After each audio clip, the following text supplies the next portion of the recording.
Welcome back to the channel, Survivors. Today we're diving back into the world of RuneScape Dragonwilds, as it looks like Jagex has not been taking a break and instead on a roll when it comes to polishing out and adding content to the game. We're talking a brand new update that just hit the game today that changes a lot of the core gameplay mechanics and what you guys need to know in order to take advantage of it right now. We're talking a bunch of quality of life stuff and bug fixes to just overall add more polish to the game. And lastly, a sneak peek on what we could expect in the next, what they're calling the biggest update to come to the game yet. Starting things off with the brand new update that just hit the game at the time of recording this video, and that brings us to cloud saves are now officially here. So no more dragging your backup file and all of that shenanigans like we're back in 2006, all right? So nevertheless, cloud saves are officially here with Steam. Your profile, all of your progress, all of the data, everything is now saved with the Steam Cloud. And this is an obvious W here by Jagex. I personally think it should have been in the game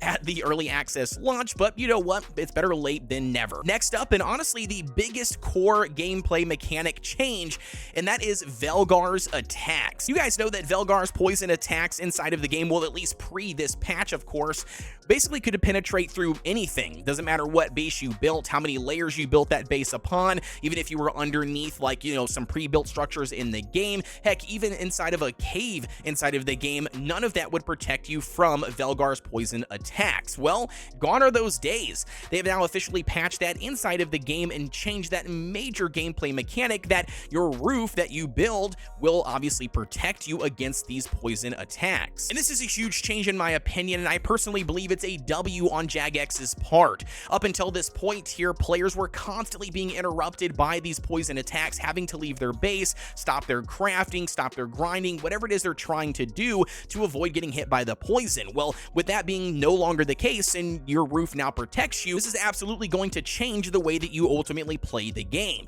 Secondly, here, this does raise some, curiosity from me. One, does this mean that, temporary structures with one single roof piece, that you can craft on your adventure from your inventory at any given moment, will that be enough to protect you, or is there a certain number of roof pieces or, size radius that it has to be in order for it to qualify? And secondly, what about pre-built structures in the game, like the temple that you spawn in, or the castle, or underground, vaults, caves, things like that? Will those also count and protect you from the poison attacks? Either way here, I'm excited to jump into the game, test it all out for myself, and maybe you guys can let me know down below in the comments if you have had a chance to jump in before I do to discover what exactly qualifies. And in addition to today's update and what you guys can expect in the game right now are a list of bug fixes and tweaks to just overall polish out the game. We've got things like, completing quests with full inventory. They made some tweaks there.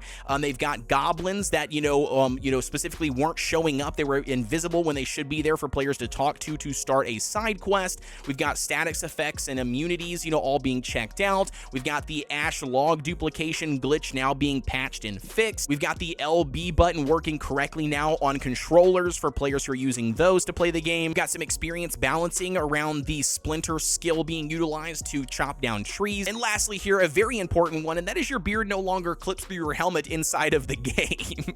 I'm just kidding here, guys, but nevertheless, you name it, they've just added a ton of polish and quality of life stuff here. Like I said, I would recommend getting in here, reading it all for yourself, so you just know exactly what they have tweaked if you guys are looking for something specific. Now, for the moment of truth everybody's been asking, and that is, what can we expect here on the horizon for content in RuneScape Dragonwilds? In the game's official Discord earlier today, when they dropped the patch notes for the live update now currently for the game, Mod Dune, the community manager for RuneScape Dragonwilds, dropped some additional gems and sneak peeks of what we can expect here on the horizon for the game. He states that beyond the patch notes, we are hard at work towards our 0.8 update, which includes the magic skill tree being unlocked, experience progression, and 2 skill spells. Ooh, baby, we've got magic officially being added into the game, man. Oh, dude, I'm so excited that this is coming sooner than we expected here, for one, and for two, you guys know that I am a spellcaster through and through when it comes to RPG games, and I've really been holding off on the magic elements for RuneScape Dragonwilds just sheerly due to there's no skill tree or skill line for it. Even though I really do love and enjoy using the staff in the rune system that is currently in the game, I can't wait to see what they have in store for these magical skill tree alongside all the abilities that you'll unlock for leveling it up. And looking beyond the 0.8 update, adding the magic skill tree and stuff into the game, he also drops another major sneak peek, and that is looking at our largest content update of the early access roadmap, the Fel Hollow.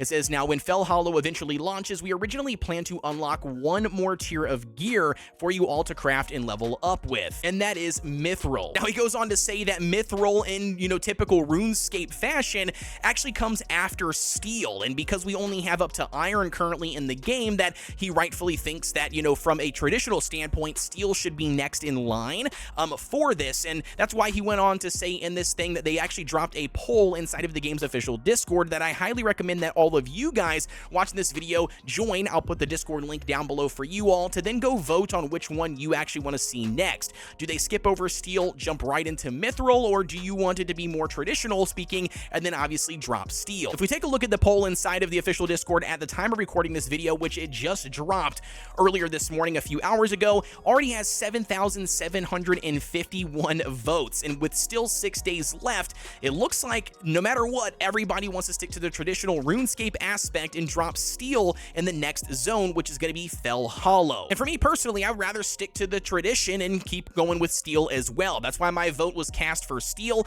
I'm sure a lot of you guys also probably feel the same. Let me know what your thoughts are on that down below in the comment section. But man, dude, a massive drop here. Talking about Fel Hollow and them already constantly working on it and it going to be added into the game. If I had to take a guess, I would say probably like the next 3 months, maybe we'll see Fel Hollow officially arrive, and with a new zone, we could always expect to see brand new quest, probably a new enemy type. We've got probably new mechanics, new resources, new craftables, obviously a brand new gear tier, you name it, just like we've seen in all of the other regions currently in the game, which absolutely gets me excited. As always, let me know what your thoughts are down below in the comment section. What are you most excited about, either for this update or for what's coming out in the near future? And if you got any additional ideas that have not been mentioned yet as well, drop those down below. Let me know and other players know what you expect to see in the game or hope that they put in the game in the future. And if you enjoyed this video, don't forget to like, comment, and subscribe here on the channel for everything RuneScape Dragonwilds related. With that being said, guys, as always, thank you for tuning in, and I will see you all